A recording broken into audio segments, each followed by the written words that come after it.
দেখুন, ওনার হাতে আফিম। এগুলো আমাদের খেতে দেবে। এটা ভারতের এক উপজাতি এলাকা। এই গ্রামের লোকদের ভয়েই Bollywood superstar Salman Khan bullet proof কাঁচ দিয়ে ঘেরা বাড়িতে থাকেন।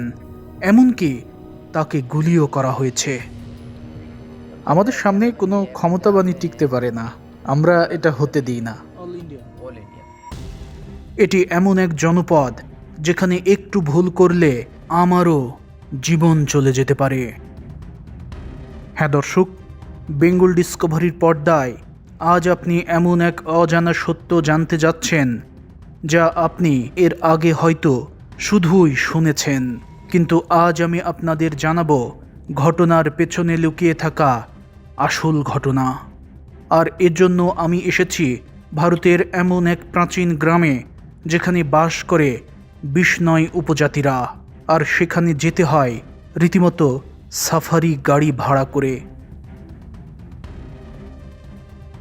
আসলে বিষ্ণয় গ্রাম কোনো একটি নির্দিষ্ট ছোট গ্রাম নয়, এটি মূলত বেশ কয়েকটি গ্রামের একটি সমষ্টি। অর্থাৎ আজ আমি এমন এক উপজাতীয় গ্রামে যাচ্ছি যেখানকার লোকেরা গুদা, খেজারলি এবং কঙ্কানি নামক গ্রামগুলোয় বসবাস করে। আর এই পুরো উপজাতীয় গ্রামগুলোকে একত্রে বলা হয় বিষ্ণয় ভিলেজ। তবে সেখানে সাধারণ গাড়ির পরিবর্তে সাফারি গাড়ির চল শুরু হয়েছে বেশ কয়েকটি কারণে। যেমন গ্রামগুলো একে অপরের থেকে বেশ দূরে এবং এদের মাঝখানের এলাকাগুলো মরুভূমি অধ্যুষিত, ফাঁকা। সাধারণ গাড়ি এই বালুকাময় এলাকায় যাতায়াতের জন্য উপযোগী নয়। এছাড়াও থর মরুভূমি অধ্যুষিত এই এলাকায় রোদের তাপ কতটা তীব্র হতে পারে সেটাও সহজেই অনুভব করতে পারবেন সাফারি গাড়িতে এলেই। আরেকটি কারণ হলো এই গ্রামগুলোয় উন্মুক্তভাবে হাজার হাজার হরিণ এবং ময়ূর সহ নানা ধরনের পরিযায়ী পাখি থাকে, যা খোলামেলা সাফারি গাড়িতে গেলে খুব সহজেই দেখতে পাওয়া যায়। এখানকার সড়ক ধরে আপনি যখন এগিয়ে যেতে থাকবেন তখন কখনো দেখতে পাবেন ময়ূরের ঝাঁক, কখনো বা হরিণ। এখানে আমরা অনেকগুলো ময়ূর দেখেছি, এ কারণে নামলাম, দেখি কাছে গেলে থাকে কিনা। সবাই চলে যাচ্ছে, নিশ্চয়ই দেখতে পাচ্ছেন অসংখ্য ময়ূর উড়ে উড়ে যাচ্ছে। এই যে ওপাশে চলে গেল সব, ওই যে সব চলে যাচ্ছে। কি সুন্দর ময়ূরে ঘেরা এই গ্রাম, চারপাশটা ময়ূর আর ময়ূর। যেদিকে তাকাবেন সেদিকেই দেখতে পাবেন শুধুই ময়ূর। আমি ময়ূরদের বিরক্ত না করে ঝটপট গাড়িতে উঠে পড়লাম।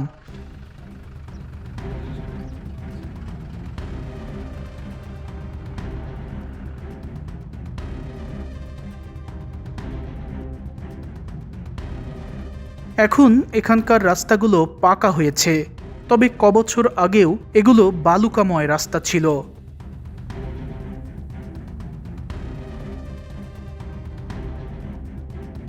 এগুলো এখানকার ফসলি মাঠ, তবে এখানকার কৃষি ব্যবস্থা খুবই চ্যালেঞ্জিং। থর মরুভূমি অধ্যুষিত এই জনপদের অবস্থান রাজস্থানের ঐতিহাসিক শহর যোধপুর থেকে 22 কিলোমিটার দূরে। এখানকার প্রধান ফসল হলো বাজরা। এটি অত্যন্ত কম পানিতে এবং রুক্ষ মাটিতেও ভালো জন্মে। এছাড়াও এখানকার এই রুক্ষ মাটিতে মুগ ডাল, মটর এবং ছোলা চাষ হয়। এছাড়াও সরিষা এবং তিলও চাষ হয়। পাশাপাশি পশুখাদ্য হিসেবে বাজারে যে গুয়ার বা ক্লাস্টার বিন আমরা দেখি সেগুলোও এখানে বেশ ভালো জন্মে। দর্শক, কিছু কি দেখতে পাচ্ছেন? দেখুন, ওই যে গাছের নিচে দুটো নীল গাই শুয়ে আছে। মনে হচ্ছে না আমরা এখন সাফারি পার্কেই আছি? বাইরে প্রায় 45 ডিগ্রি তাপমাত্রা, কিন্তু দেখুন ওরা গাছের ছায়ায় বিশ্রাম নিচ্ছে। এটা চিড়িয়াখানা না হলেও ওরা কিন্তু এখানে খুবই নিরাপদ।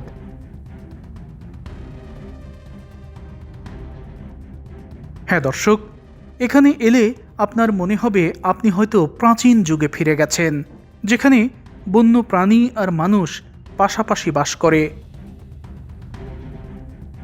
তবে এখানকার মাঠগুলোই যে ছোট ছোট গাছগুলো দেখতে পাচ্ছেন, এগুলোই বিখ্যাত খেজরি গাছ।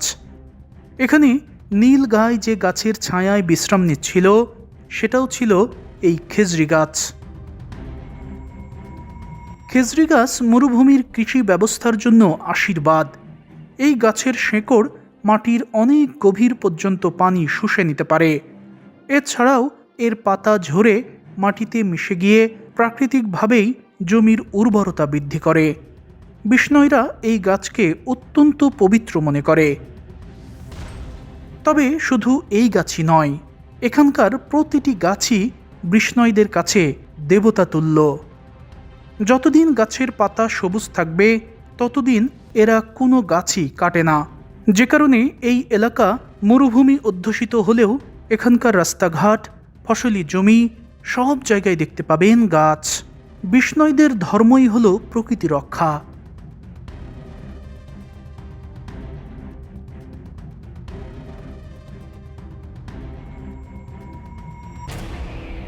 আমরা এখন একটি বিষ্ণয় উপজাতির বাড়িতে প্রবেশ করব। এখানে এই যে রাস্তাটি দেখতে পাচ্ছেন, আগে এই ধরনের বালুকাময় রাস্তাই ছিল এখানকার সব জায়গায়। সাফারি গাড়ির জনপ্রিয়তা মূলত তখন থেকেই। এছাড়াও এখানকার এই উপজাতি লোকদের একজনের বাড়ি থেকে আরেকজনের বাড়ির দূরত্ব কতটা বেশি, সেটা নিশ্চয়ই আশপাশের বাড়িঘরগুলো দেখে আন্দাজ করতে পারছেন। এদের বাড়িঘরগুলোই যদি এত ফাঁকাফাঁকি হয়, তাহলে এক গ্রাম থেকে আরেক গ্রামের দূরত্ব কতটা হতে পারে তা কি ধারণা করতে পারছেন?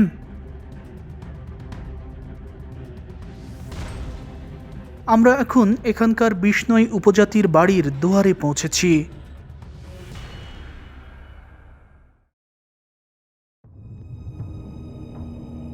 আমাদের আগমনে তারা আপ্যায়নের আয়োজন করছে। দেখুন, লোকটি আসলে আফিম বানাচ্ছে, মানে আফিম দিয়ে একটি পানীয় তৈরি করছে। লোকটির এই আয়োজন আমাদের গাইড বিস্তারিতভাবে বুঝিয়ে দেন।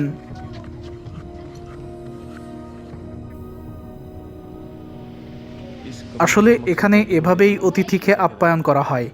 উনি মূলত আফিমকে পান উপযোগী করছেন। প্রথমে এভাবে আফিম দানাকে খড়ল দিয়ে ঘষে ঘষে গুঁড়া করা হয়। এরপর এতে বিশুদ্ধ পানি মিশিয়ে আরও কিছু ঘষা হয়, মানে এখানে শুধু আফিম নয়, আরও কিছু আছে, এবং এমনভাবে ঘষা হয় যাতে পানির সাথে মিশে যায়। তারপর মোটা কাপড় দিয়ে ছাঁকতে হয়। আপনারা চাইলে খেতে পারেন। স্বাদ অত্যন্ত তেতো, তবে কোনো সমস্যা নেই, উনি নিজেই খেয়ে দেখাবেন। তবে এটা কিন্তু খুব ধৈর্যের কাজ, মানে বাড়িতে মেহমান এলো আর বানিয়ে দিল, বিষয়টি এত সহজ নয়। সব কিছুর একটা সূক্ষ্ম পরিমাপ রয়েছে, তা না হলে এই জল অনেক তেতো হয়ে যাবে, যা খাওয়ার উপযোগী থাকবে না, আপনি খেতে পারবেন না।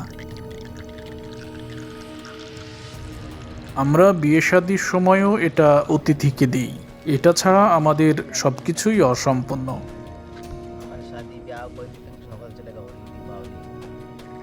দেখুন, অনেকটা জমে গেছে।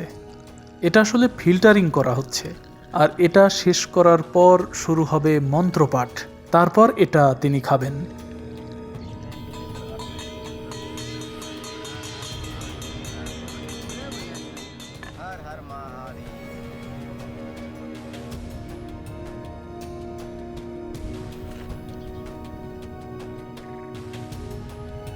আর এই যে এই থালায় যেটা দেখতে পাচ্ছেন, এগুলো দিয়েই অতিথি আপ্যায়ন করা হয়। এই সবগুলো উপাদান গুঁড়ো করেই ওই পানীয় তৈরি করা হয়। এখানে এগুলোর মধ্যে এগুলো হচ্ছে বাজরা। এছাড়াও এখানে মুগ ডাল রয়েছে, পোস্ত দানা রয়েছে, আফিমের কিছু অংশ রয়েছে, আর রয়েছে পপি।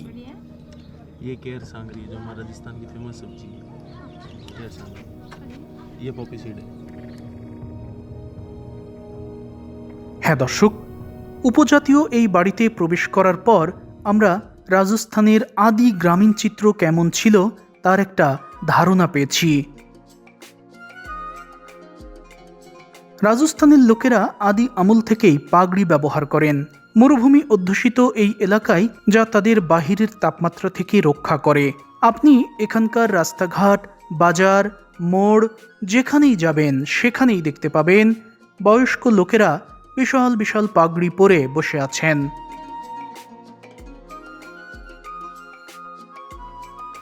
এই পাগড়ি কিভাবে পরতে হয় তা বিষ্ণই গ্রামের এই উপজাতি ভাই আমাদের দেখিয়েছেন।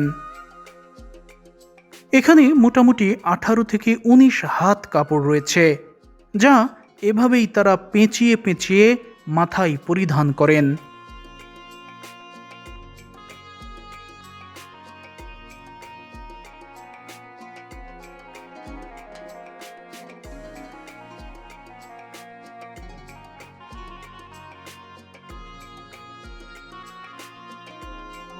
আশপাশে যে ঘরগুলো দেখতে পাচ্ছেন, এই ঘরগুলোতে কিন্তু ইনারা গরমের দিনে, গ্রীষ্মকালে বসবাস করেন। চারিদিকে দেখুন খোলামেলা, কারণ রাজস্থানের তাপমাত্রা সম্পর্কে নিশ্চয়ই আপনাদের ধারণা রয়েছে।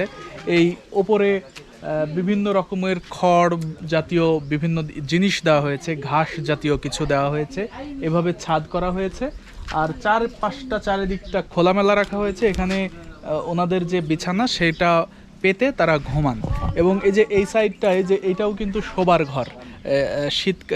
গরমকালে, গ্রীষ্মকালে তারা এখানে ঘুমান। আসলে রাজস্থানের গ্রীষ্মকাল শেষ হয় না, কারণ রাজস্থানের তাপমাত্রা বেশি, তো অনেক অনেক বছরের অনেকটা সময় জুড়ে এরকম প্রচণ্ড গরম অনুভূত হয়। এখানে এলে রাজস্থানের উপজাতিদের জীবনচিত্র সম্পর্কে খুব সহজেই অভিজ্ঞতা নিতে পারবেন।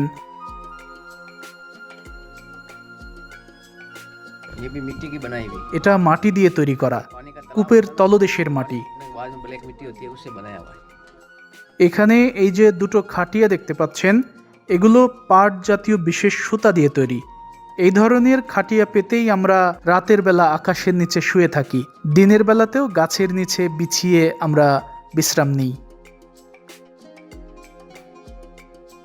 হ্যাঁ দর্শক, শহর কি গ্রাম, রাজস্থানের বহু মানুষ রাতের বেলা খোলা আকাশের নিচে এই ধরনের খাটিয়া পেতেই শুয়ে থাকে। এটি কিন্তু বোতল, বাট এই বোতলকে আপনার পাটের যে দড়ি, সেই দড়ির মাধ্যমে বিশেষ একটা বক্স তৈরি করা হয়েছে। এবং এই বক্সের মধ্যে, অর্থাৎ এই ব্যাগের মধ্যে, পাটের ব্যাগের মধ্যে এই বোতল সেট করা হয়েছে। এবং পানি এখানে পোড়ার পরে, অর্থাৎ পানি ভরার পরে এই বোতলের এই চারপাশটা ভিজিয়ে দেওয়া হয়। এর ফলে এই বোতলের পানি ঠান্ডা থাকে অনেকক্ষণ এবং ঠান্ডা বেশি হয়, কারণ এই চারপাশটা, এই পাটের অংশটা যখন ভেজানো থাকে তখন বোতলের ভেতরের পানি ঠান্ডা হয় বেশি। আর এই যে দেখুন, এটা আমাদের ওইদিকে জাঁতা বলে, আপনাদের ওইদিকে কি বলে জানি না। এটা কিন্তু এভাবে ঘোরাইতে হয়। এই যে দেখুন উনি ঘোরাচ্ছেন। এভাবেই আসলে এখানকার মানুষ তাদের গম থেকে আটা ময়দা তৈরি করে। আর এই পাশে রয়েছে এই যে বিশাল বড় একটি মাটির হাঁড়া বলে, অনেক জায়গায় আসলে পাত্র বলে। তো এটি মাটি দিয়ে তৈরি করা হয়েছে শুধুমাত্র ফসল সংরক্ষণের জন্য। বছরব্যাপী ফসল এখানে সংরক্ষণ করা হয়। আর এই যে এই পাশ দিয়ে দেখুন ফসল বের করার একটি রাস্তা রাখা হয়েছে, এই পাশ দিয়ে ফসল বের করা হয়। আর এই যে ওপরে এই পাশ দিয়ে ফসল ঢালা হয়। এই পাশে রয়েছে চরকা, ইনারা বলছেন যে গান্ধীজির চরকা। দেখুন এইটা এইভাবে কিন্তু মশলা তৈরি করা হয়, অর্থাৎ আমরা যে রান্নার কাজে মশলা দিয়ে রান্না করি, সেই মশলা কিন্তু এইভাবে এখানে তৈরি করা হয়। এখানে কিন্তু ব্লেন্ডারের কোনো বিষয় নেই, এভাবেই মশলাকে চূর্ণ করে খাদ্য উপযোগী করা হয়। আচ্ছা আচ্ছা। তবে এখানকার এই উপজাতীয়দের যাপিত জীবন এই ধরনের অতি সাধারণ হওয়ার পেছনে একটি ইতিহাস রয়েছে। মূলত 1500 শতকে ইনাদের গুরু জম্বেশ্বর মহারাজ এই বিষ্ণই সম্প্রদায়ের ভিত্তি স্থাপন করেন। বিষ্ণয় অর্থাৎ 20 এবং 9, এই মিলে মোট 29টি নিয়ম পালন করে তারা। আর এই 29টি নিয়মের মধ্যে সবচেয়ে প্রধান হল সবুজ গাছ না কাটা এবং কোনো প্রাণীর ক্ষতি না করা। 500 বছর আগে গুরুর দেয়া সেই নিয়মই আজও এখানে বলবৎ রয়েছে। ইনারা নিজের জীবন দিয়ে দেবে, তবুও একটি তাজা গাছও নিজেরা যেমন কাটে না, তেমনি কাউকে কাটতেও দেয় না। তারা তাদের গাছকে সন্তানের মতো লালন করে। একবার 1710 সালে যোধপুরের মহারাজা অভয় সিং চেয়েছিলেন একটি বিশাল প্রাসাদ তৈরি করতে, কিন্তু সেই যুগের প্রাসাদ নির্মাণে প্রচুর চুন পোড়ানোর প্রয়োজন হতো, যার জন্য দরকার ছিল প্রচুর জ্বালানি কাঠ। রাজার সৈন্যরা নির্দেশ পায় এই খেজারলি গ্রামের গাছগুলো কেটে ফেলার, কিন্তু রাজার সেই সৈন্যদল যখন এখানে গাছ কাটতে আসে তখন এখানকার গ্রামবাসীরা বাধা দেয়। কিন্তু ওই সৈন্যরা ছিল খুবই নির্মম, তারা যে কোনোভাবে গাছ কাটতে চেয়েছিল। ঠিক সেই সময় এগিয়ে এসেছিল অমৃতা দেবী বিষ্ণয় নামের এক নারী। তিনি বলেছিলেন, গাছের বিনিময়ে যদি মাথাও দিতে হয় তবুও দেব, কিন্তু গাছ কাটতে দেব না। তিনি একথা বলে যখন গাছ জড়িয়ে ধরে দাঁড়িয়ে পড়েন, তখন রাজা অভয় সিংয়ের সৈন্যরা তার ধড় থেকে গর্দান আলাদা করে দেয়। এই ঘটনার পর একে একে তার 3 মেয়ে এবং তারপর গ্রামের শত শত নারী পুরুষ গাছ জড়িয়ে ধরে দাঁড়িয়ে পড়ে। কিন্তু তবুও কুঠোর চালায় পাষাণ রাজা অমর সিংয়ের সৈন্যরা। সেই নির্মম ঘটনায় 1-2 নয়, প্রাণ দিয়েছিলেন 363 জন বিষ্ণয়। গাছের জন্য এই বিশাল সংখ্যক মানুষের প্রাণ দেওয়ার ঘটনা পৃথিবীতে আর একটিও আছে কিনা তা আমার জানা নেই। আপনি যখন গাড়ি নিয়ে এখানকার এক গ্রাম থেকে আরেক গ্রামে ছুটে যাবেন, তখন যাওয়ার পথেই দেখতে পাবেন বিষ্ণয়দের দেবতাতুল্য প্রাণী কৃষ্ণসার হরিণ।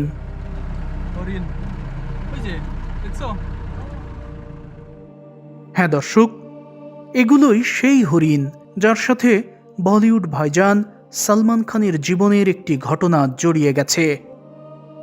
1998 সালে সালমান খান যখন যোধপুরে সিনেমার শুটিং করতে এসেছিলেন, তখন কঙ্কানি নামক গ্রামে ঘটেছিল এক বিতর্কিত ঘটনা। সালমান খানের বিরুদ্ধে কৃষ্ণসার হরিণ শিকারের অভিযোগ ওঠে। বিষ্ণয়দের জন্য এই ঘটনা ছিল তাদের বিশ্বাসের ওপর সরাসরি আঘাত। তারা কোনোভাবেই সালমান খানের বিরুদ্ধে ওঠা এই অভিযোগ মেনে নিতে পারেননি। ফলে প্রায় 2 যুগ ধরে বিষ্ণয় সমাজ সেই হরিণ হত্যার বিচারের লড়াই চালিয়ে যাচ্ছে। এমনকি এই ঘটনায় সালমান খানের ওপর কয়েক দফা হামলা এবং গুলির ঘটনাও ঘটে। আর এরপর থেকেই সালমান খান যে বাড়িতে বাস করেন সেই বাড়ি যেমন বুলেট প্রুফ কাঁচ দিয়ে ঘেরা, তেমনি তার গাড়িও গুলিরোধক। দর্শক, ওই যে দেখুন হরিণের পাল, অনেকগুলো হরিণ, মানে 1-2 নয়, প্রায় আমার চোখে ধরা পড়ছে অন্তত 25-30টা এক জায়গায়। এই যে এখানে, কিন্তু দূর থেকে আসলে ক্যামেরার চোখে দেখা যাচ্ছে না আমার মনে হয়, কিন্তু আমি নিজের চোখে দেখতে পাচ্ছি। ওই ধারে যাওয়ার অনুমতি নেই, অর্থাৎ এটি একটি অভয়ারণ্য, পশু প্রাণীদের জন্য একটি অভয়ারণ্য, যে কারণে আমরা ওই ধারে যেতে পারলাম না, ফলে আপনাদের ভালো করে দেখাইতে পারলাম না হরিণ। তবে রাস্তার দুধারেই কিন্তু মাঝে মাঝেই হরিণ, ময়ূর এগুলো দেখা যাচ্ছে, এগুলো খুবই অ্যাভেলেবল। বিষ্ণয় উপজাতির কাছে হরিণ শুধু প্রাণী নয়, তারা এই কৃষ্ণসার হরিণকে নিজেদের পরিবারের সদস্য মনে করে, দেবতা মনে করে। তাই এখানে এলে আপনি কখনোই ভুল করেও হরিণ কিংবা ময়ূরের দিকে ঢিল ছুড়বেন না, কারণ এতে আপনার নিজের জীবনও চলে যেতে পারে। দর্শক দেখতে পাচ্ছেন ময়ূর আমাদের উপস্থিতি টের পেয়ে সে চলে যাচ্ছে। এখানে কিন্তু 1-2 নয়, অনেক ময়ূর আছে, দেখতে থাকুন। ওই দেখুন, বাইরে প্রচণ্ড রোদ, তাই ওরা এইসব গাছের ফাঁকে ফাঁকে ছায়ায় বসে থাকে। আমার উপস্থিতি টের পেয়ে ওরা একটু ছোটাছুটি করছে।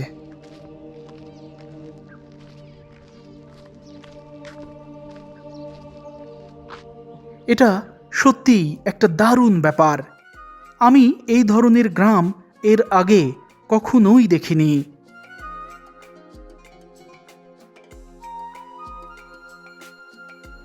আমার পেছনের এই কুঠির মতো জিনিসটি কি জানেন? এটা এই এলাকার ফ্রিজ। বিশ্বাস হয়?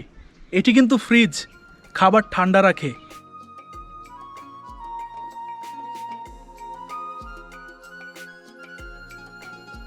এটা কিন্তু বেশ ভারী এবং বেশি ওজন দিয়ে তৈরি করা হয়েছে এ কারণেই যে যাতে করে কুকুর, বিড়াল এগুলো হামলা করতে না পারে, অর্থাৎ খাবার যেন সুরক্ষিত থাকে। আর এই পুরোটাই লোহা দিয়ে তৈরি করা হয়েছে। এইভাবে ঢেকে রাখার পর ভেজা কাপড় দিয়ে এটি আবার ঢেকে দেওয়া হয়, তাহলে খাবার ঠান্ডা থাকে, মানে বহুক্ষণ ধরেই ঠান্ডা থাকে। এটি এই রাজস্থানের গ্রামীণ অঞ্চলের ফ্রিজ হিসেবে কাজ করছে যুগের পর যুগ ধরে। এটা আসলেই একটা দারুণ ব্যাপার। আদিমকালের লোকদের যাপিত জীবন কেমন ছিল তার একটা বিরাট ধারণা এখানে এলে খুব সহজেই পাবেন। একেবারে নির্ভেজাল জীবন এদের, তাই এরা বাঁচেও অনেক দিন। খাওয়া দাওয়া থেকে শুরু করে তাদের যাপিত জীবনে যা কিছু প্রয়োজন হয় তার সব কিছুই তারা নিজেরাই করে। এই ওয়াল কি মিট্টি? পাথর। এটা আমাদের আধুনিক ঘর বলতে পারেন, কারণ এটা পাথর দিয়ে তৈরি। এগুলো খুবই শক্তিশালী কাজ, পাথরগুলো খুবই মজবুত। এই ঘরটি আমার পিতাজি তৈরি করে গেছেন, এটা পাথর দিয়ে তৈরি। সিলিংয়ের এই পাথরগুলোই কোনো জয়েন্ট নেই, এটা একটাই পাথর, এবং এই ধরনের এক একটা পাথরের দাম 1000 রুপি। তবে এটা একবার করতে পারলে আজীবন আপনি নিশ্চিত থাকতে পারবেন, কয়েক প্রজন্ম এই ঘরে বাস করে চলে যেতে পারবে, ঘরের কিছুই হবে না।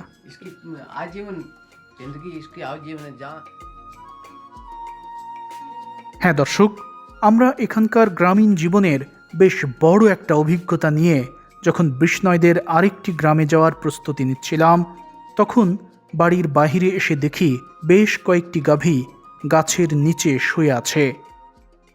আসলে ইনারা প্রচুর পরিমাণে গরুর দুধ পান করে।